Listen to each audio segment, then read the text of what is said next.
The Quran refutes atheism in less than 10 words. Let's hear it.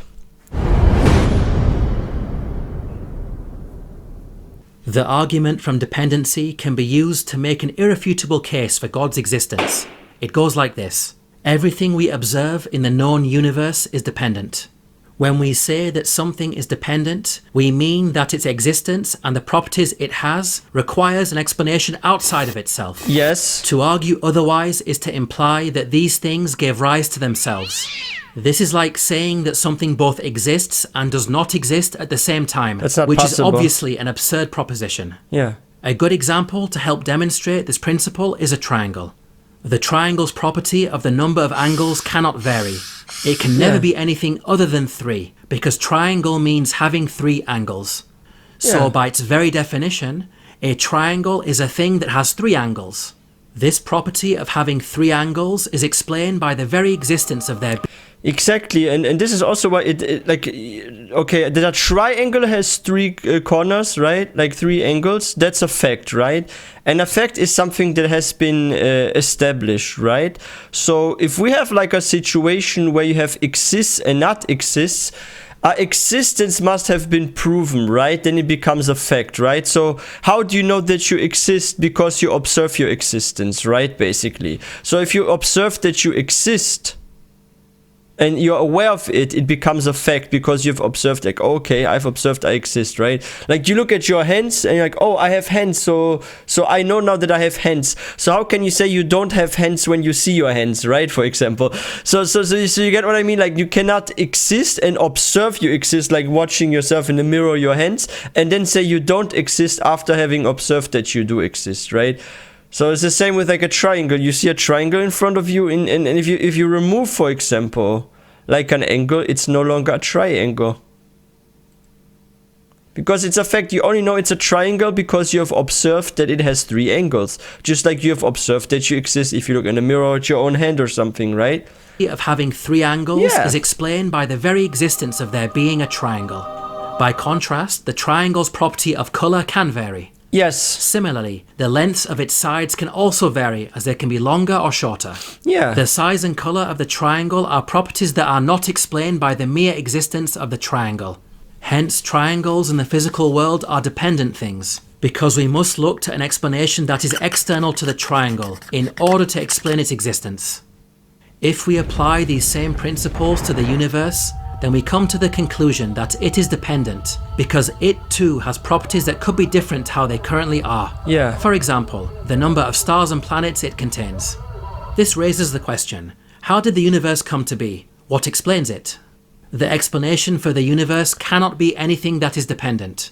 Otherwise, we end up in a situation where the explanation requires an explanation, which does not explain anything. Yeah. Besides, trying to use something that requires an explanation to explain something that requires an explanation will never give us any answers, as it leads to an infinite regress of explanations, which is absurd. Think of a line of dominoes that goes on forever. You will never arrive at a point where they stop falling. Yes, and I have a good example when it comes to religions, and I want to use Greek mythology for this because some people are wondering why there's just one God. Actually, this example is actually brilliant that I came across this video, because that means I can just strengthen a point that I said in the past, right? Because this video actually proves my point that I mentioned in, was it like 3 weeks ago in the video, right? Where I said that like other religions have indirect monotheism, and I'm talking about Greek mythology, for example. You can even say, some people say, oh, because Christianity has a trinity, it's some form of polytheism, right? Because you have the Son, the Holy Spirit, and the Father in Christianity with the Trinity, right? So some view this as not a true monotheism, right? But if you look at Christianity and even this part, there was always one that came first, and this would have been the Father in the Trinity, right? Now let's look at Greek mythology and also use this example with where you need an explanation for an explanation and a dependency like on the universe. So let's say there's a Greek god, right? Like Poseidon, for example, right? Who was before Poseidon? Was it Zeus? And who was before Zeus? Like you can always go back with the Greek gods, right? Like with Hades, with Poseidon, with Zeus. Like you can go back and back and back, and then you have to say which god was existing before the other Greek god, right? So one god is always a higher god of another god because he came first, right? So if you go back to the roots of all the gods in Greek mythology, you go back one by one by one by one by one by one by one by one, you have also some sort of an infinity loop until you discover which god was really the first and has nobody that came before him, because there can't be a dependency or something, right? So this is a good example because with that you can also disprove polytheism, actually, when you think about it. Because if you need one god for another god to be, then you can ask the question, this god that you need for the god to be, who is the god before that god? It's just like with those domino stones. So if each stone here is a Greek god, or in any polytheistic religion, right, with polytheism, that stone goes to that stone, to that stone, to that stone, to that stone, but it goes to some sort of root, like a beginning, and that beginning has to be infinite, because that's how you explain God, right? So you actually really, you can refute atheism as well and polytheism like this. That goes on forever. You will never arrive at a point where they stop falling. We conclude that whatever explains the universe must itself be independent. Yes. Now, not only Infinite. does it have to be independent, it also has to be eternal. Yes. In fact, independent things are by their definition eternal.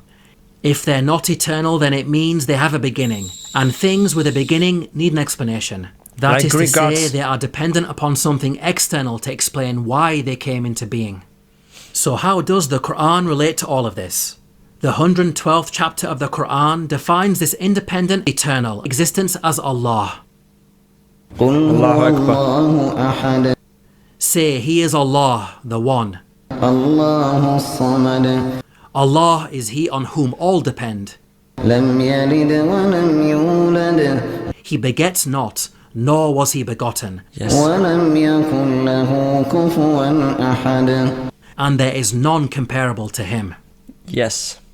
Allahu Samad, which means that Allah is He on whom all depend, highlights Allah's independence. Yeah, no And dependency. Lem Yelid, Walem Yulad, which means He begets not, He was never nor was He created. begotten, Yes. implies eternality.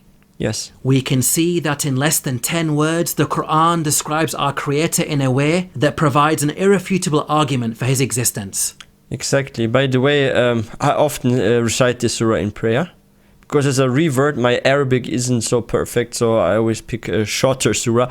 But like this is actually true. This is what I said earlier as well, right? Like, okay, if we have, like, let's say we have numbers. What is 0 plus 0? It's nothing, right? So if there's nothing, there can be no creation, right? Because 0 plus 0 is nothing, is 0, right? So there has to be 1, but now we have an issue. If you have 1 and you ask the question, where does 1 come from? Then you have a bit of an issue, because then you need a dependency. And in order to have a dependency, right? And this is what will break your brain, actually. In order to have a dependency, you still need something that came before God. So if you are saying, for example, that Allah was created, right? And it's not He begets not, nor was He begotten. And you actually, imagine this sentence here wouldn't exist, this verse, right? Then you would come back to the question, who created Allah? And then Allah itself would not be, like, Allah would not be Allah, but Allah before Allah would be Allah. And then the second one isn't Allah, because Allah is at the beginning and is eternal, right? So from a mathematical perspective, even, like 0 plus 0 is 0, right? It doesn't make sense, right? But what if 1 actually... from 1 you can make, actually you can form any number out of the number 1, right? Like, what is 1 plus 1? It's 2. What is 1 plus 1 plus 1 plus 1 plus 1? This is 4, right? Wait, did I say 1 plus 1 plus 1 plus... Yeah, it's 4. Like, you can build anything with the number 1. If 1 is infinite, let's say, right? Like, you can take out of 1 as much ones as you want, right? Or you can, like, always use 1 for any calculation. You can actually do 1, 1, 1, 1, 1, 1, 1, 1, 1, because 1 can create ones, right? Let's say. Then you can have a creation. But yeah, with 0 you can't have a creation, because 0 plus 0 is nothing. So yeah, this makes sense. This is very smart. I love this video. Allah is the independent, MashaAllah. eternal reality that explains the origin of life, the universe, and everything. Atheists might respond by claiming that the universe is eternal and therefore it does not require an explanation. This does not help them because an eternal universe still has certain properties that could be different to how they are. Therefore, there must be something external to the universe that explains its physical properties. Hence, even an eternal universe is dependent. To help illustrate this, let's take the example of an eternal red triangle. The fact that the triangle has existed forever does not stop it from requiring an explanation for why it's red and not another colour. It does not matter whether the thing we are discussing is a triangle or universe. Nothing magically becomes independent just because it is eternal. Another response that atheists might put forward is that science will eventually come up with an explanation that does not require God. This is actually not the case, It's as impossible. the argument from dependency is a metaphysical argument. Metaphysical arguments are based on first principles which transcends all science. If you deny first principles, then it has logical implications that lead to a worldview based on absurdity. You can bring any scientific theory now or in the future, and this metaphysical argument will still be valid. Science can only refer to things that are dependent because it relies on observations. If you can observe something, then you are dealing with a dependent thing because it need not have existed, or could have existed in a different way, i.e., with potentially different properties. One final challenge posed by atheists is to ask, why can't the eternal independent cause behind the universe be some blind unconscious process? Why should anyone believe that it has a will at all? In response, simply put, since the universe could have been otherwise, then it stands to reason that a decision maker is required to determine its existence from non-existence and decide which properties it has out of other possible properties. It can be random as well, because scientists actually have also discovered that the way the universe is, and I'm talking about our solar system, like our universe where we live in, that if certain, like for example, the sun was a bit closer to the earth, that life would not be possible there, as well as if the sun was more far away, because like the earth would be way too cold for any life to exist, right? So let's say we have this universe, right, this sort of constellation, and you move the sun further away from earth. Do you guys know that Earth will become so cold that life is not possible? Because the heat source for our Earth also comes from the sun, and the heat waves that are being sent with the light and this and that, right? So if we had the sun more far away, we would live on an ice planet, there would be no life here, right? So this is the thing, like if this is just by random chance that the sun has this sort of distance, that we don't burn up, and that the sun actually is enough to not have this whole planet become just like a snowball or something. Like this is actually the fascinating part about it, because if you think about it, like the coordinates of the constellation here, like right, of every single planet, of the moon, of the sun, of this and that, why is the moon not crashing into our Earth, this and that, like this is all not by random chance. Like you can see from this that there must be a very, very, very unimaginably smart being like behind this, right? Like this is obvious from the way like the whole system works here. And decide which properties it has out of other possible properties. The ability to choose is the characteristic of a being that has a will and is fully conscious. Yeah. This independent, eternal being that chose to create is whom we Muslims call Allah. Yes. Allahu Akbar. To learn more about the miracles of the Qur'an, please download your free copy of the book, The Eternal Challenge, That's a nice at the link book. below. Wow, I really love this video. Let me give this one a thumbs up. Allahumma barik. Really well done by many prophets, one message. Because that's just like what I said not long ago. It was like 3 weeks ago, if I'm not mistaken, where I talked about Greek gods, right? Like their beliefs of Greek mythology, right? How you have like multiple gods, and how polytheism makes no sense, because there is always still an order which god came first. And if you go to the first of the first of the first of the first gods, right, like you end up in like an endless cycle, and at some point you end up at one god that was always there, that is eternal, and then this one is Allah and not some sort of small god or something, because small gods are still just creations. That's why certain religions these days have like died out, especially especially those that are with like a lot of polytheism, because we human beings, we also get more educated as the years goes by, right? Like now our school system, we learn math from an early age. Like kids learn already how to read, where back in the day some people with 15, 16 couldn't read still, right?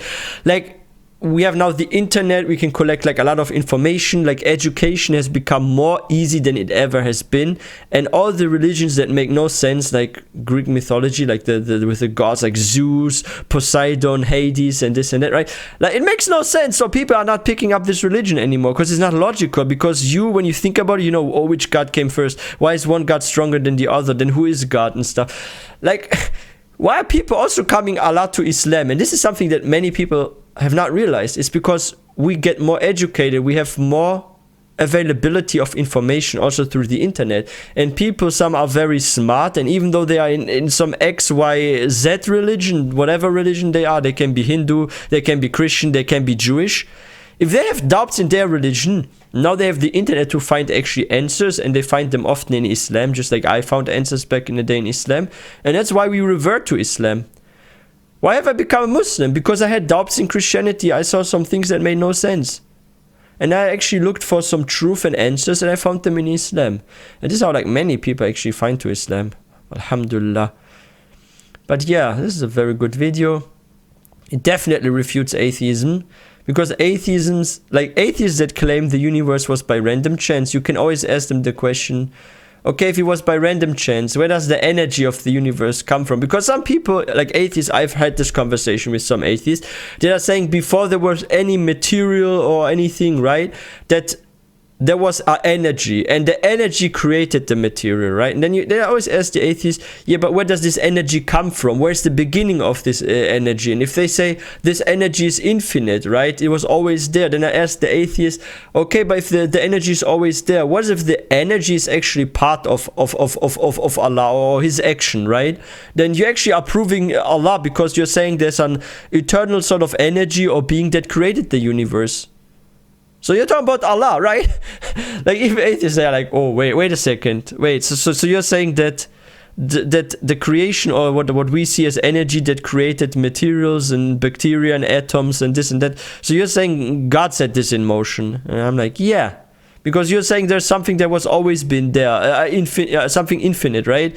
So this is like an attribute also that you find in the Quran about Allah, right? Because Allah does not begot and was not begotten, so Allah was always there. Allah is infinite, right? So that's what you are saying as an atheist. You're actually describing an attribute of Allah.